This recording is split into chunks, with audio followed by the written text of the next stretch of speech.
എന്റെ അഭിപ്രായത്തിൽ കേരളത്തിൽ ഇന്ന് അവൈലബിൾ ആയിട്ടുള്ള ഏറ്റവും നല്ല റംബൂട്ടാൻ, എല്ലാ വീട്ടിലും മസ്റ്റായിട്ട് നടന്റെ റംബൂട്ടാൻ ഇപ്പൊ ഭയങ്കര കോമൺ ആണ്.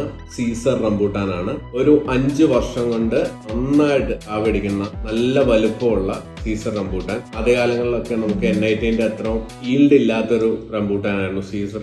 അങ്ങനെയല്ല, നല്ല ക്വാളിറ്റിയുള്ള പ്ലാന്റ് നട്ടു കഴിഞ്ഞാൽ N18 അത്രയും തന്നെ ഈൽഡ് കിട്ടുന്ന റംബൂട്ടാനാണ് സീസർ. നല്ല വലുപ്പം, 10-13 കായ ഉണ്ടെങ്കിൽ 1 കിലോ ആവും. നമുക്കൊന്ന് ടേസ്റ്റ് ചെയ്യാം. എന്താ അതിന്റെ വലിപ്പം. കുരുന്ന് നന്നായിട്ട് വിട്ടുപോരുന്ന റംബൂട്ടാനാണ്. എന്ത് ഫ്ലഷാന്ന് നോക്കാം. തേൻ കിനിയും തേൻ മധുരമാണ്. ഇത് കഴിക്കാൻ പറ്റാത്ത. ഇത്ര മഴ പെയ്തിട്ടും ഈ സീസണിൽ നമുക്ക് ഈ സമയത്ത് കിട്ടിയ റംബൂട്ടാൻ. തേൻ മധുരം എന്ന് വെച്ചാൽ തേൻ മധുരം. എല്ലാവരും നടണം, എല്ലാ വീട്ടിലും നടണം.